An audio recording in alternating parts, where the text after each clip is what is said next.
thousands of actors auditioning for drama school every single year, it is only natural to be looking for a cheat code. You're scrolling through student room forums, you're looking at YouTube videos, you're looking at TikTok comments, and you're trying to find that one secret hack that is going to make all of the difference when you get in front of an audition panel. Something that's going to force them to sit up and go, ah, you did the thing, let's give them a place. You think if you find the right rare speech, or wear the right shade of black, or apply on a Tuesday when the moon is in Capricorn, that you will somehow bypass the competition. Now, if you're new here, I'm Louise. I've been lecturing and teaching actors at both drama schools and privately via my coaching, and crucially, I have been sitting on audition panels again this season. And I'm here to tell you, with all of the love in the world, stop trying to game the system. As the audition panel, we can see you doing that, and it's actually getting in the way of us seeing you. So grab your notebook, because we are going to go through the 5 biggest hacks that are actually traps and what you should be doing instead.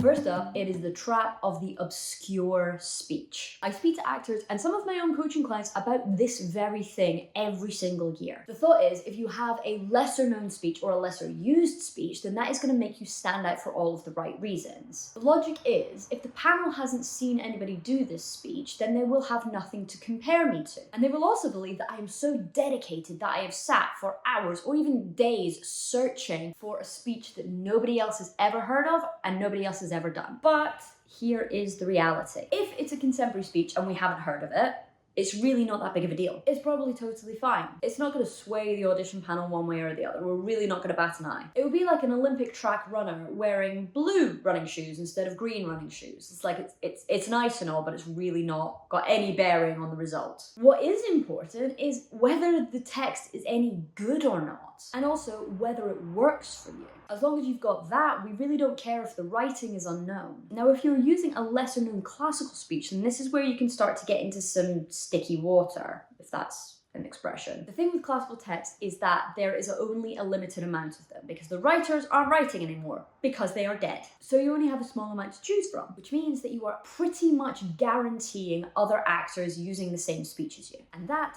is not a bad thing. What would be bad though is if you were going into these classical plays and finding a speech that is buried way down deep, that you are pretty much banking that nobody else is going to use. And I have to tell you that this is not a great move, because not all speeches are created equal. Some of them are awful for the purpose of drama school auditions, and that is why they are not used. Whether they are just characters accounting for the action that has been taking place or is about to take place, or whether it's a character that's cracking those weird classical style jokes that were only ever funny in the time that they were told. They aren't used for drama school auditions because they're just not suitable. And all you will be doing is fighting the text as the text is fighting you. And you don't want your text working against you in the audition. The audition is challenge enough. And also, we do not care if we see Iago from Othello 10 times, 20 times a day. Seriously, if you were walking in and you were making fresh, informed, creative choices with the same material that everybody else is using, that's probably going to set you apart from other people more so than using a lesser known speech. And it's actually easier for your audition panel to be using speeches that we already know because we know the map of the speech. It's actually easier for us to redirect you. So stop looking for the hidden monologue thinking that that is going to swing it for you. Focus on using speeches that you actually like and that you know you can make creative choices with. Next up is the saying the right thing strategy. This is trying to win in the interview by saying exactly what you expect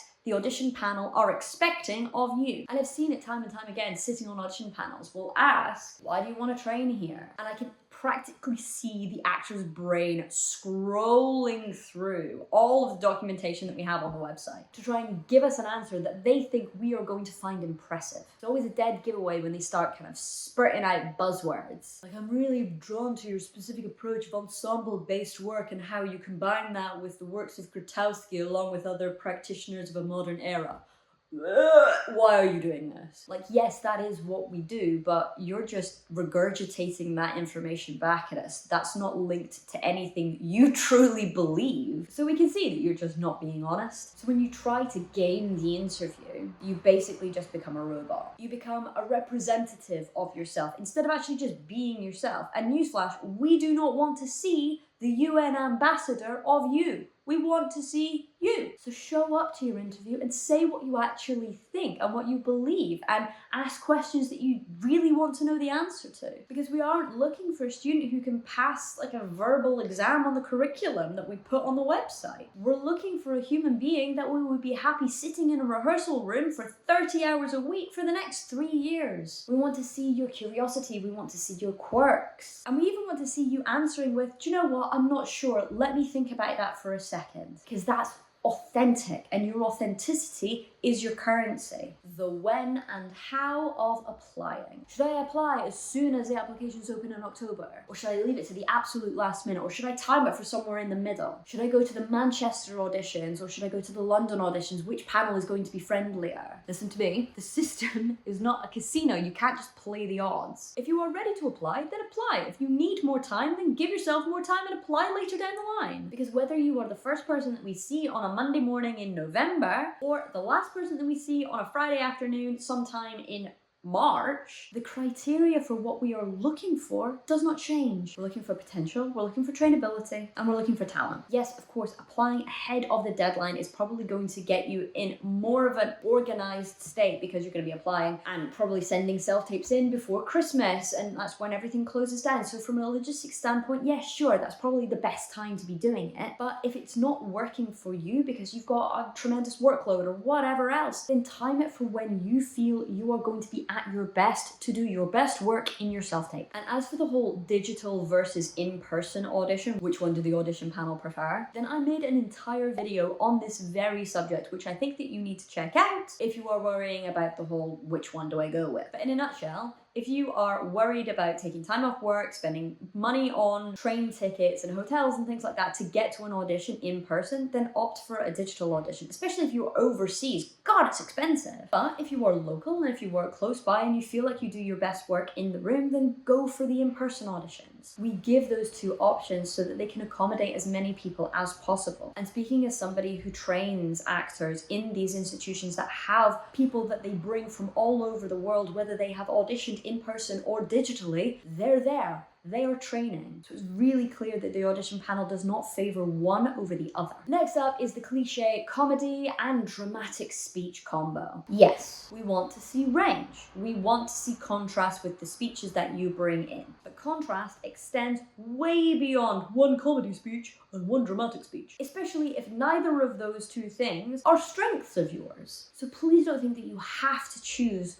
one of each. Style of speech choices or energy or character of speech choice doesn't come down to a tick box, one comedy, one tragedy. Contrast is way more nuanced than that. The thing to always bear in mind when you are choosing speeches is that you want to choose speeches that champion you, that work to your strengths, and that you actually like. Now, the bottom line is this: the more energy that you expend trying to game the system, the less energy you have to actually have a good audition. Your job is not actually to figure out what the panel wants, because different panels want different things. That the whole thing is kind of impossible to determine and impossible to anticipate. Your job is to figure out what you want to do with the speech, what you want to do with your audition, and how you want to show up. Bearing in mind that you're auditioning the school as much as the school is auditioning you. And believe me, they aren't thinking, how do we game you as a system? So please stop doing it back. Now, if you feel like you've been focusing on all of the wrong things this audition season and you were looking for a little bit more guidance and for a place to actually navigate to do your best work,